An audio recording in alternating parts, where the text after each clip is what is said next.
वंदनीय सद्गुरुनाथ दादा बाबा संत महाराज नवनाथादी दिव्य पुण्य विभूती आदरणीय वंदनीय लीलात्या आणि आदरणीय वंदनीय दीपक दादा यांना नमस्कार करून 4 शब्द बोलते।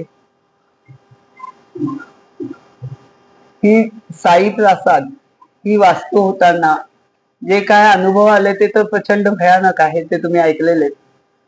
परंतु गुरुदादा म्हणला आता बरेच दिवस झाले, आपण थोडं रिनोव्हेशन करून टाकू, रंगबिंग खराब झालाय वगैरे। आणि ते करण्यासाठी संदीप आणि पवार काका इथं होते। त्या दिवशी एक दिवस शुभ दिवस होता, तर म्हणजे त्यांना बोलून घे म्हणजे त्याच्याशी काय भाव वगैरे काय त्याचा। त्या दिवसापासनं ते मार्च महिन्यापर्यंत त्याने फक्त या 3 खोल्या केल्या होत्या। शेवटी इतका कंटाळा आला, दादा म्हणला होत आलं का, मग दादांच्या वाढदिवसाच्या दिवशी आपण करूया। मग होत आलं का, मग उसाच्या दिवशी करूया। होत आलं का, मग आताच करूया। पण ते काही केल्या काम झालं नाही। प्रत्येक वेळेस ते नेहमीच तुम्हाला त्या कामगारांचं माहिती, आज काय ह्याची आई आजारी, त्याचा काय मुलगा आजारी, त्याच्या पायाला काय लागलं, परवा काय हे झालं। इतके दिवस त्याने लोटले। शेवटी गुरुदादा म्हटलं तर काय करायचं, म्हणजे अक्षरशः मी त्या टेन्शनने आजारी पडायला लागले। परवा 2 दिवसानंतर तो पहिला पेंटर इथे दिसायला नको, काय असतील पैसे विसर ते जाऊ दे, ते सगळं गणितच वेगळं आहे म्हणून त्याला जय भारत करून टाक। अशा प्रकारे तर पहिला पेंटरला काढला। दुसरे पेंटर आले, त्यांना सगळं दाखवलं। 2 जण आले होते, त्यांनी सगळं पाहिलं, हे राहिलं ते राहिलं ते राहिलं ते राहिलं। ठीक आहे, आम्ही तुम्हाला सगळं करून देऊ, डॅडीशी बोलून घ्या, काय भाव वगैरे ते सगळं ते ठरवते। मला फक्त हे सगळं काम व्यवस्थित चोख करून पाहिजे। त्यांच्याकडनं पण ते काम पूर्ण झालं। नंतर मग तिसरा आणला, तर तिसऱ्याने मात्र पहिलाही दीपक होता, शेवटचाही दीपक काम पूर्ण होता। आणि पूर्ण नाशिकचं कार्य केलं उभारणं किंवा त्याचं जे काही निराकरण असेल ते संबंध आपले आदरणीय दीपक दादा यांच्याकडनं दादांनी करून घेतलं। कारण तेव्हा दादा बोलले होते की नाशिकला मला स्थिती अवस्थेचं केंद्र द्यायचं। कशासाठी विचार म्हणे बाईंना म्हणले, आणि हे दीपककडनं का करतोय, तुम्ही मला आग्रह करता दादा एकदा या एकदा या आणि तुम्ही बघा। दीपक हा स्थिती अवस्थेचं जिवंत उदाहरण आहे, म्हणून हे सगळं दीपककडनं करतोय असं दादा म्हणले। अरे स्थिती अवस्थेचं म्हणजे काय, आमची बालबुद्धी तेवढी, स्थिती अवस्थेचं म्हणजे काय। मग तेव्हा दीपक दादांनी सांगितलं, दादांनी सांग रे हिला म्हण काय, कैरी असते झाडावर, ती सुरुवात होते फुल, फुलातनं कैरी तयार होते, उत्पत्ती झाली, स्थिती अवस्था असते, ती टिकली पाहिजे, पडायला नको, नीट राहायला पाहिजे। ती जेव्हा पूर्ण व्यवस्थित मोठी परिपक्व होईल, मग त्यानंतर ती पाडायला येते आणि मग ते टिकून आपण त्याचा गोड रस तयार होतो, आंबट कैरीचा। तर ही लय अवस्था, उत्पत्ती स्थिती आणि लय। पण आपण स्थितीमध्येच गटांगळ्या खातोय, तर मग लय अवस्थेला कधी जाणार, म्हणून म्हणे याच्याकडनं काढतोय। तर संबंध कार्य सुरुवातीपासून ते आजता दीपक दादांनी केलेलं। दादा असताना पण, नंतर आत्यांनी पण दीपक दादांकडनं करून घेतलं। आणि जी सुरुवात झाली त्या दिवशी गुरुदादा होता, आणि त्यानंतर प्रत्येक कार्य जे काय छोटा मोठा कार्यक्रम असेल, सण असेल, उत्सव असेल, काहीही असेल, बाईंचा पहिला फोन गुरुदादा जायचा, गुरु तुम्हाला या दिवशी इथे हवाय, मला तू कारण नको सांगू, सुट्टी टाक, नाहीतर रजा घे, नाहीतर दांडी मार। एक दिवशी गुरुदादाला एवढं लागलेलं होतं, तरी तो रात्री प्रवास करून आला। सकाळी म्हटलं काय लागलं, नाही ते थोडस बसमध्ये हे झालं। आणि जेव्हा संध्याकाळी काहीतरी पाहिलं त्यावेळेस म्हटलं हे केवढं लागलंय तुला, आणि पुन्हा तो दिवसभराचा कार्यक्रम थांबून करून सगळं करून रात्रीच्या गाडीने परत गेला दुसऱ्या दिवशी ऑफिस. म्हणजे गुरु सेवा आणि गुरुवर असलेली श्रद्धा काय असते त्या उदाहरणात आम्ही शिकलो परत की नाही. एवढ्या एका दिवसाच्या कार्यक्रमासाठी एवढ्या लांबना हा माणूस प्रवास करून आला, एवढं लागलेलं आहे आणि परत जाऊन प्रवास करून ऑफिसला गेला. ही अशी उदाहरणं आपल्या समोर असतात, त्यातनं आपल्याला शिकावं लागतं. आता ते आपण शिकायचं, इकडून आले तिकडून गेले, हे आपणच ठरवायचं आहे. पण दादाने आपल्याला आता तेवढी बुद्धी दिली आहे की तुम्ही या प्रत्येक अनुभवातनं शिकत जा आणि शिकायला पाहिजे. कारण आता आपल्याला असं प्रत्येक वेळेस बालकडू जे म्हणतात तसं काही द्यायला कोणी नाहीये. दादा तासन तास बोलत असत आपल्याशी, एवढीशी गोष्ट विचारली. दीपक दादा बोलत असत, आत्या पण समजून सांगत होते, आता गुरुदादाच्या पाठीमागे ठेवला.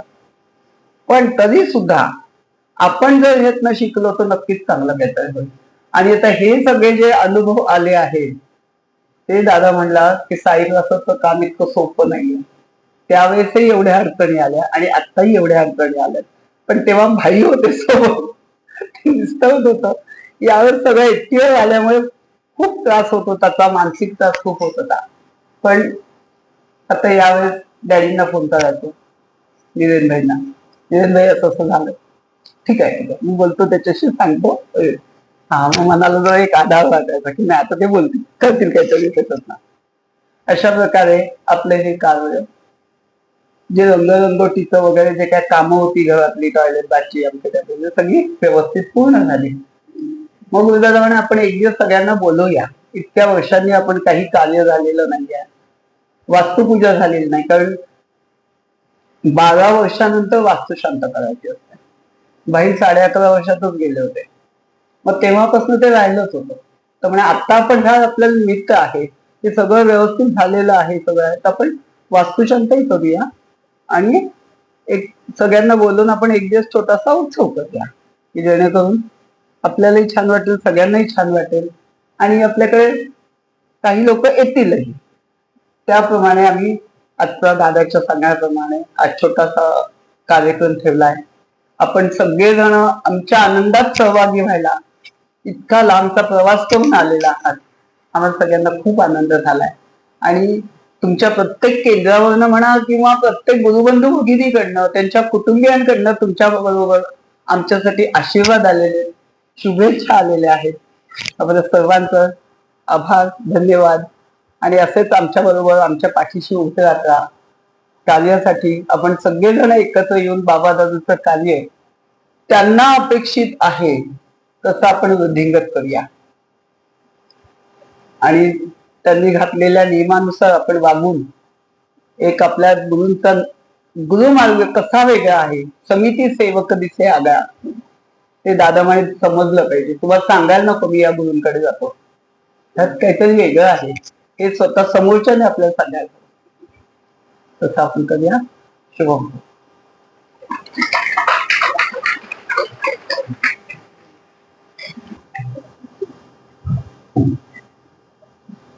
खर तर काय बोलायचं हा माझ्या समोर प्रश्न आहे.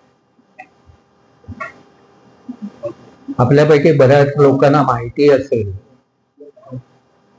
की प्रसार माध्यम क्षेत्रामध्ये मी काम करतो आणि तिथे विदाउट स्क्रिप्ट आम्हाला बोलता येत नाही. आपल्या सगळ्यांना माहिती असतं की मूकं करोति वाचालं पंगुम लंघयते. पण काल रात्री मला जेव्हा गुरुदास दादांनी सांगितलं की तुम्ही थोडस व्यक्त व्हायचंय, त्यावेळेला मूकं करोति वाचालमच्या ऐवजी वाचालम करोति मूकं अशी माझी काहीशी अवस्था झाली होती. काय दादांच्या कृपेने गेल्या 10-15 वर्षापासून मी सगळ्या विद्यापीठांच्या मध्ये व्हिजिटिंग फॅकल्टी म्हणून काम करतो. हे मी मुद्दामून सांगतोय. त्याचं कारण असं की मला जी काही माझ्या 18व्या वर्षापासून, आता बरेच लोक म्हणतील की हा लाठी बुद्धीचा झालेला आहे, थोडक्यात मी 60 कंप्लीट केलेले आहे. वाटत नाही हा भाग वेगळा आहे.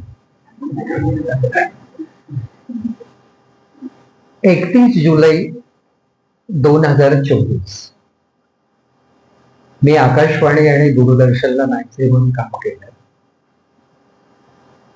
तर 24च्या मे पासूनच मला आमच्या ऑफिसर्सनी सांगितलं की घरचाची तुम्हाला जुलै नंतर ड्युट्या नाहीत. माहिती. मग ते म्हणाले की तुमचे अमुक प्रसारण मंत्री ओळखीचे आहेत. हे सगळं प्रामाणिकपणे जे घडलं तेच सांगते. मी म्हणलं मी नाही जाणार. तुमचा नियम इथून पुढे हा माणूस इथे काम करणार नाही. तर मी कुठला वशिला आणि मनातल्या मनात म्हणालो काही गोष्टी समाजामध्ये वावरत असताना आपल्याला व्यक्तपणे बोलता येत नाही. माझा राजयोगी गुरु आहे तो बघून घे. मी हे मनातल्या मनात बोललो. 31 जुलै नंतर मला ड्युट्या मिळणं बंद झालं.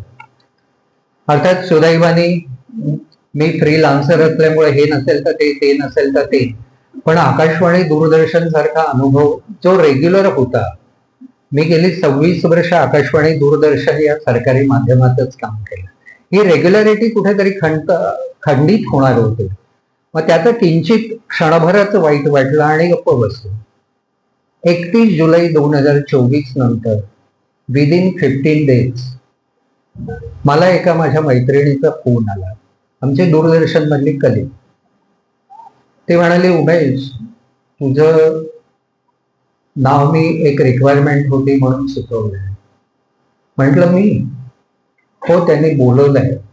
म्हटलं त्यांना कधी वेळ आहे सांग. मला इथून पुढे 15 दिवस तरी वेळच आहे. तर त्यांनी मला 16 ऑगस्ट तारीख दिली. 16 ऑगस्टला मी त्या कॉलेजमध्ये गेलो आणि माझ्याविषयी त्या माझ्या कलिगनी मैत्रिणींनी सांगितलेलंच होतं की हा विद्यापीठात शिकवतो की म्हणजे काय माझं आहे qualities. Me may I coming म्हणून ती मैत्रिणी माझ्या बरोबरच होती. आतमध्ये गेलो, एंट्री केली, मे आय कमिंग आणि मी खुर्चीत बसस्तपर्यंत त्या मला म्हणाल्या की तुम्ही केव्हापासून जॉईन होत आहे. शिक्षण क्षेत्रातलं माझ्या माहितीप्रमाणे निवृत्तीचं वय हे 60 असतं. सरकारी माध्यमामध्ये पण तसंच आहे, 58 ते 60. आणि इथं एका सरकारी आस्थापनेकडून मला ड्युट्या बंद झाल्या होत्या आणि दुसऱ्या एका शैक्षणिक संस्थेकडून मला बोलावणं. मी कुठेही अर्ज केला नाही. त्या संस्थेची जाहिरात नव्हती. वडाळ्यातल्या SIWS कॉलेजमध्ये मी मराठीचं प्राध्यापक म्हणून जॉईन झालो. आज हे 3रं वर्ष आहे. असे अनेक अनुभूती दादांच्या आल्या. कारण 18 वर्षापासून मी आहे त्याच्यामुळे रेग्युलर काय काय सेवा घडेल किंवा करत राहणार हे माझ्या हातात होतं. ते मी करत होतो. पण कृपा आजही वर्कआउट होते. हे सांगणं महत्वाचं होतं कारण का ती एक प्रकारची माझी कृतज्ञता त्यांच्याप्रती असते. दुसरी एक गोष्ट अशी आहे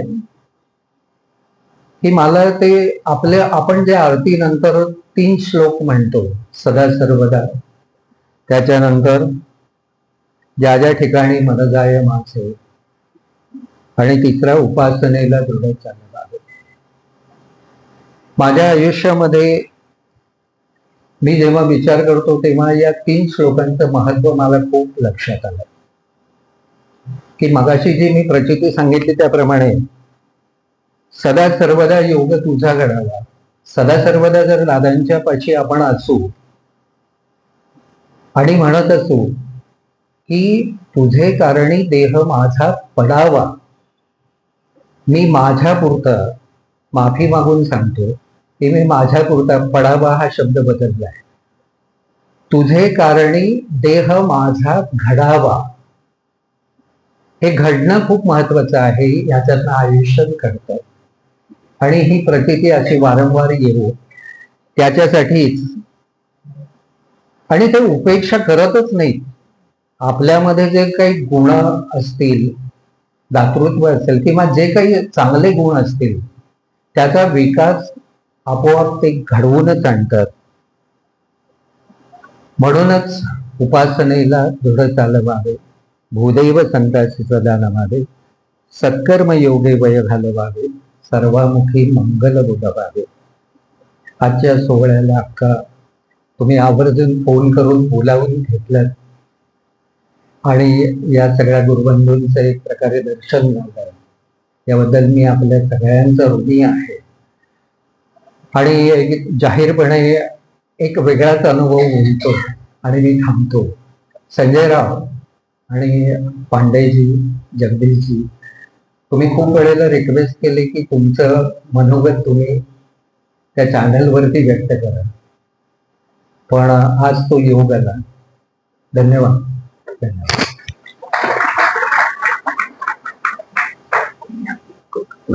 आता आपण सगळ्यांना ज्यांना मनोगत व्यक्त करायचं त्यांना एक 5-5 मिनिटं देणार आहोत. तर पुढे मी आमंत्रित करतो जोशी काकू. पुस्तक आहे निवेदन म्हणा किंवा काय, तर ते ज्ञानदीप म्हणून आपल्याकडे लोकांनी ती पुस्तकं छापलेली आहेत आणि ती आपल्याकडे अजून 8 सेट आहे. कुणाला हवे असतील तर त्यांनी ते जोडून घ्यावे. 800 रुपये त्याची शुल्क आहे. अतिशय आपलं संग्रही ठेवण्यासारखी ते ग्रंथ आहे. दोन पट्टी, 2 भाग आणि मग ज्ञानगंगामध्ये दादांना काय सांगायचं, बाबांना काय सांगायचं ते दादांनी सांगितलं. आणि ज्ञानदीपमध्ये दादांना जे सांगायचं आहे ते दीपकदादांनी सांगितलं. अगदी सोप्या भाषेत. म्हणजे दादांचं जे कार्य आहे ते परिपूर्णताच केलेलं आहे. म्हणजे ज्यांना जो कोणाला हवे असतील ते ग्रंथ ते आपल्याकडे आहेत. गुरुवाणीचे 3 भाग आहेत.